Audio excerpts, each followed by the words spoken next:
Nous mesurons de façon extrêmement directe, finalement, ce que signifie la fidélisation. Et la durée moyenne d'ancienneté à la radiation des cadres, c'est-à-dire au départ des armées, diminue continuellement depuis 10 ans, quelles que soient les catégories.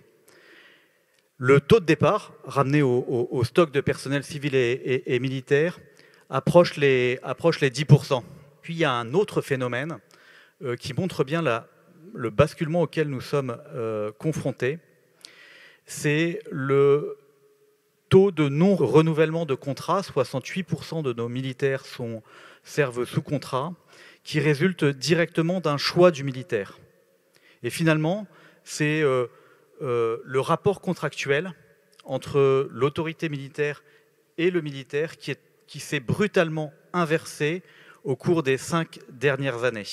Ce qui nous amène à nous interroger sur les facteurs de fidélisation. Il y a des points à vraiment améliorer. Au premier rang desquels, la question du logement, qui est aussi la première question pour les Français. Celle du logement, celle de l'hébergement, celle de la rémunération, bien évidemment, et puis celle de la progression professionnelle. Si elle est à l'œuvre dans les armées, elle doit encore progresser chez leurs collègues et camarades civils. Nous ne partons pas de zéro. Depuis 2017, sous l'impulsion du président de la République, nous avons agi à travers le plan famille qu'il a lancé à l'été 2017.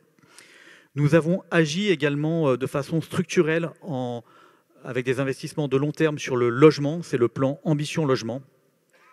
Nous avons agi du point de vue de la mixité avec des résultats très tangibles. 1 sous-officier sur 4 recruté en 2022 est une femme.